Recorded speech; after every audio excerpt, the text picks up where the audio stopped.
Assalamualaikum warahmatullahi wabarakatuh. Halo anak-anak kelas 5, bagaimana kabar kalian? Semoga sehat selalu dimanapun kalian berada ya. Perkenalkan, saya Bu Astin, guru kelas 5 dari SD Negeri Kebun Agung 01 Kecamatan Sumowono. Nah, hari ini Bu Astin akan mengajak kalian untuk belajar bersama tentang rangkuman bahasa Indonesia di tema 1 untuk kelas 5 sekolah dasar. Nah, terutama kita akan belajar tentang muatan pelajaran bahasa Indonesia, yaitu ada pada KD 3.1 tentang menentukan pokok pikiran dalam teks lisan dan tulis. Nah, setelah pembelajaran hari ini, diharapkan nanti kalian dapat menentukan ide pokok setiap paragraf dalam bacaan dengan baik dan benar. Nah, bagaimana? Apakah kalian sudah siap untuk belajar hari ini? Siap ya? Tonton terus video ini dan kalian juga bisa menyiapkan buku-buku yang dibutuhkan. Misalnya buku tulis, buku siswa, kemudian kalau butuh untuk menulis misalnya alat-alat tulis, ada pulpen, ada pensil, silahkan disiapkan dulu sebelum kita belajar bersama-sama. Nah, kita akan mulai pembelajaran hari ini tentang ide pokok paragraf. Kita akan membicarakan tentang ide pokok paragraf. Apakah anak-anak di rumah tahu apa itu ide pokok paragraf? Di tema 1 ini kita mempelajari banyak tentang ide pokok ini. Nah, ide pokok paragraf ini merupakan suatu masalah yang dibahas dalam sebuah paragraf. Ide pokok biasa disebut juga dengan gagasan utama, gagasan pokok, pokok pikiran, dan pikiran utama. Nah, gagasan utama ini merupakan ide pokok yang mendasari sebuah paragraf.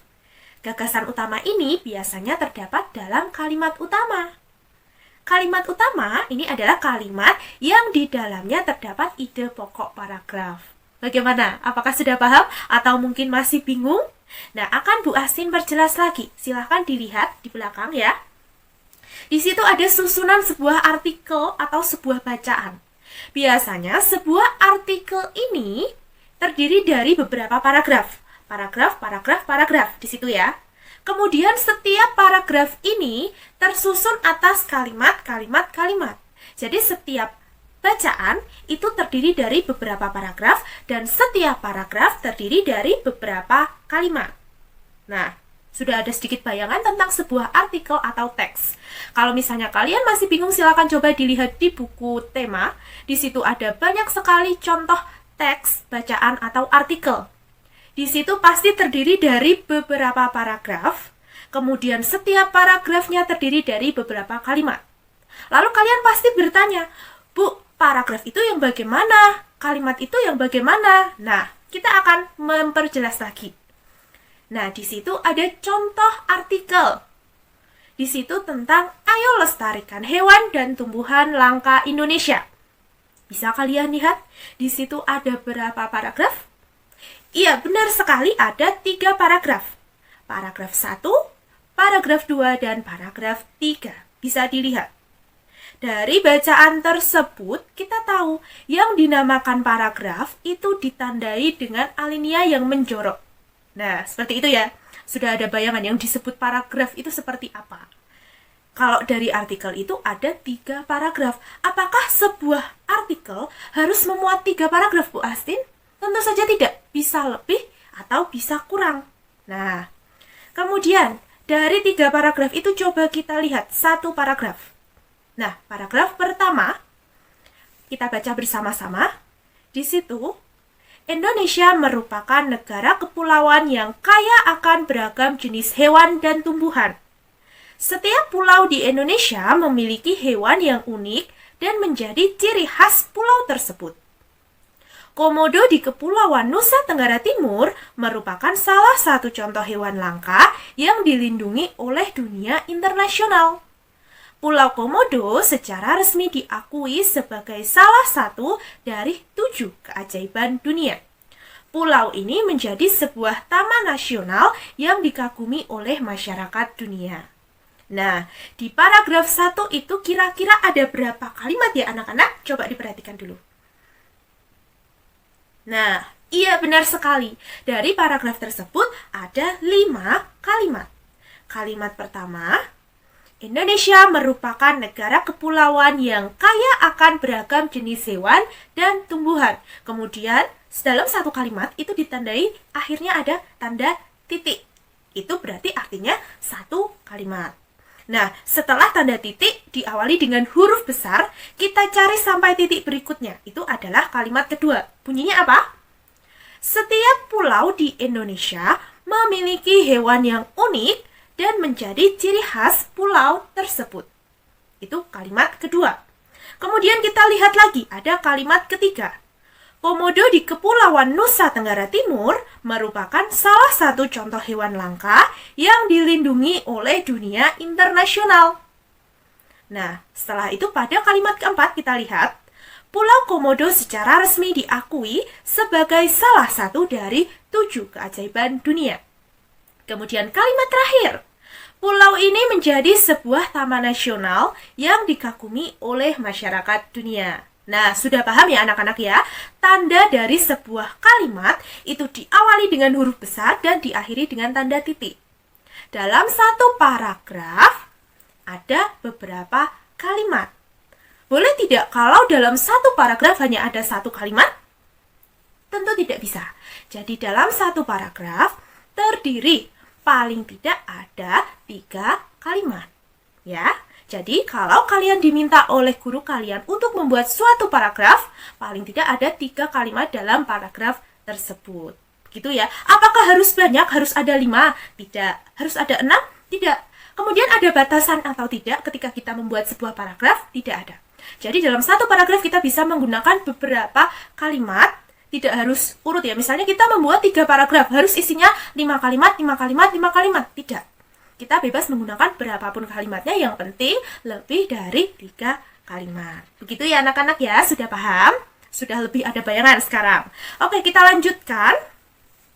Nah, dilihat di paragraf 1 tadi, coba kita cari kalimat utamanya. Kalimat utama berarti kita cari satu kalimat yang benar-benar itu utama, inti dari bacaan tersebut. Kebetulan dari situ ada di kalimat nomor 1, kalimat utamanya, yaitu Indonesia merupakan negara kepulauan yang kaya akan beragam jenis hewan dan tumbuhan. Kalimat utamanya ada di kalimat 1. Apakah kalimat utama selalu ada di kalimat 1? Tidak juga. Kalimat utama bisa ada di tengah, bisa ada di belakang. Tapi biasanya memang ada pada kalimat pertama. Begitu ya. Nah, dari kalimat utama itu kita bisa menemukan ide pokok. Karena tadi kan dikatakan, ide pokok itu biasanya ada pada kalimat utama. Begitu. Nah, di situ dari kalimat utama itu kita bisa merangkum ide pokok dari sebuah paragraf. Ide pokok itu kalimatnya tidak harus sama persis. Kalau tadi kalimat utama, kita bisa menyebutkan kalimat itu secara persis di paragraf. Tapi, ketika yang ditanyakan adalah ide pokok, kita hanya menemukan intinya saja, seperti di situ. Kalimat utamanya tadi kan, Indonesia merupakan negara kepulauan yang kaya akan beragam jenis hewan dan tumbuhan. Nah, ide pokoknya bisa kita pakai kata-kata kita sendiri. Misalnya, Indonesia adalah negara kepulauan yang memiliki berbagai jenis hewan dan tumbuhan. Hampir mirip memang, tapi tidak harus sama. Begitu ya anak-anak ya, sudah paham? Nah, kita lanjutkan lagi sekarang. Di dalam satu kalimat utama tadi, itu ada yang disebut kalimat utama dan kalimat penjelas. Lanjutkan sekarang. Tadi Bu Asin mengatakan dalam sebuah paragraf itu ada kalimat utama. Lalu kalimat-kalimat yang lain ini fungsinya untuk apa kalau di situ ada kalimat utama? Nah, kalimat-kalimat lain selain kalimat utama ini disebut sebagai kalimat penjelas atau kalimat pengembang. Jadi fungsinya dia menjelaskan kalimat utama tadi atau mengembangkan kalimat utama. Kita lihat dari paragraf pertama tadi ya. Nah, coba kalian bisa lihat di sebelah ini. Di sini ada kalimat utama, itu ada di lingkaran paling besar. Kemudian ada 4 kalimat penjelas. Nah, ini tadi menggambarkan paragraf 1 tadi. Kalimat utama, kemudian dijelaskan oleh beberapa kalimat-kalimat penjelas. Nah, kalimat utamanya tadi, di paragraf 1 tadi, masih ingat? Iya, Indonesia merupakan negara kepulauan yang kaya akan beragam jenis hewan dan tumbuhan. Kemudian, karena tadi dalam satu paragraf ada 5 kalimat, kalau yang satu sudah diambil sebagai kalimat utama, berarti masih ada berapa kalimat lagi?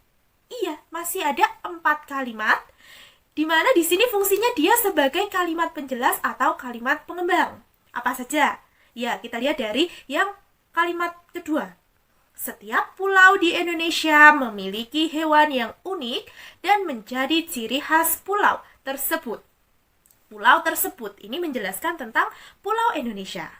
Kemudian, komodo di Kepulauan Nusa Tenggara Timur merupakan salah satu contoh hewan langka yang dilindungi oleh dunia internasional.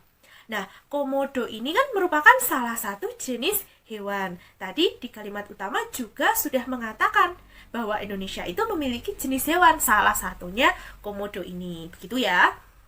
Kemudian, Pulau Komodo secara resmi diakui sebagai salah satu dari 7 keajaiban dunia. Ini menjelaskan tentang Pulau Komodo tadi. Kemudian pulau ini menjadi sebuah taman nasional yang dikagumi oleh masyarakat dunia. Pulau ini itu menjelaskan tentang apa? Iya, tentang Pulau Komodo itu tadi. Sudah ada bayangan ya anak-anak ya? Sekarang menjadi lebih paham tentang ide. Bagaimana cara kita mencari ide pokok dalam setiap paragraf? Ada yang tahu? Iya, tentu saja dengan membaca. Nah, membaca ini adalah salah satu keterampilan berbahasa. Membaca merupakan kegiatan memahami teks bacaan dengan tujuan untuk memperoleh informasi dari teks yang kita baca. Pada saat membaca ini ya, biasanya dalam teks bacaan yang kita baca terkandung makna yang tersirat dan makna yang tersurat. Apalagi itu Bu Astin, ada makna tersirat, ada makna yang tersurat. Perbedaannya apa? Nah, makna tersirat itu makna yang tersembunyi, jadi tidak langsung terlihat di situ. Kemudian, makna yang tersurat itu makna yang tertulis, yang memang itu dituliskan dalam teks bacaan. Oleh karena itu, ketika kita membaca, kita harus membacanya secara intensif untuk menemukan makna dan mencari ide pokok permasalahannya. Membaca intensif ini juga berfungsi untuk mengetahui lebih banyak tentang bacaan. Misalnya tentang penulisannya atau permasalahan yang dibicarakan mulai awal masalah sampai pemecahan masalah. Jadi kita harus memahami isinya, jangan sampai terlewatkan. Begitu ya. Sudah lebih paham bagaimana cara menentukan ide pokok suatu paragraf. Nah, ketika kita mencari ide pokok, kita juga bisa menggunakan topik permasalahannya. Kita bisa mencari kalimat topik. Kalimat topik itu apa? Kalimat topik itu merupakan kalimat yang mengungkapkan ide pokok mengenai topik yang akan dikembangkan dalam sebuah paragraf. Kalimat topik ini disebut juga dengan kalimat kunci. Jika kalian berhasil menemukan kalimat kunci dalam suatu bacaan, maka kita sudah memahami hampir semua isi bacaan tersebut.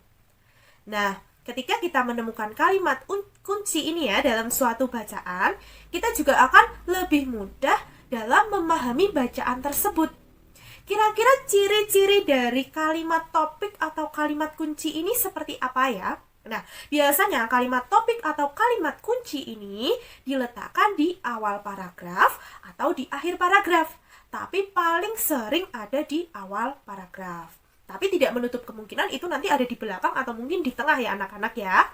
Nah, kemudian suatu kalimat itu berisikan kalimat utama yang ditandai oleh kata-kata kunci, intinya. Jadi, ketika nanti kalian menemukan suatu kalimat, di mana kalimat-kalimat lain kok menjelaskan kalimat itu, berarti itu adalah kalimat topik atau kalimat utama. Begitu. Dan biasanya di situ berisi suatu pernyataan yang akan dijelaskan lebih lanjut dengan kalimat penjelas berikutnya. Itu adalah ciri-ciri dari kalimat topik atau kalimat kunci. Apakah menentukan ide pokok ini penting, Bu Astin? Iya, tentu saja. Ini sangat penting ketika anak-anak ingin membaca sebuah teks atau bacaan. Menemukan ide pokok paragraf menjadi keharusan bagi seorang pembaca agar dapat memahami isi dari sebuah teks bacaan. Keterampilan menemukan ide pokok dan dilatih serta dikembangkan secara teratur dan berkesinambungan sehingga dapat menangkap inti bacaan atau informasi yang diterimanya menjadi tepat, akurat, dan cermat. Jadi tentu saja keterampilan untuk menemukan ide pokok ini harus dilatih. Tidak mungkin ketika kalian berlatih sekali langsung bisa, tidak mungkin. Karena semua itu butuh proses ya anak-anak ya. Kalau semakin kalian sering membaca, jadi semakin kalian dapat menemukan ide pokok ini dengan lebih tepat. Kemudian, menentukan ide pokok dari suatu paragraf dapat kita ketahui dengan mengenal jenis paragrafnya. Jenis paragraf itu ada apa saja? Nah, jenis paragraf itu sudah kita pelajari pada pembelajaran sebelumnya ya. Itu ada paragraf deduktif, induktif, dan campuran. Ini di kelas 4 dulu sudah pernah. Paragraf deduktif itu yang seperti apa? Paragraf deduktif itu berarti dia memiliki kalimat utamanya ada di awal paragraf.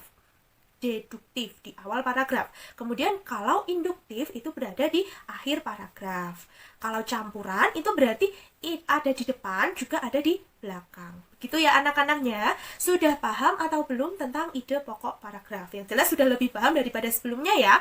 Nah, silahkan jika kalian masih belum jelas atau ada yang ingin ditanyakan lagi, anak-anak bisa menanyakan kepada guru kalian di grup atau bisa juga komen di video di bawah ini. Sekian dari Bu Astin. Wassalamualaikum warahmatullahi wabarakatuh. Dadah!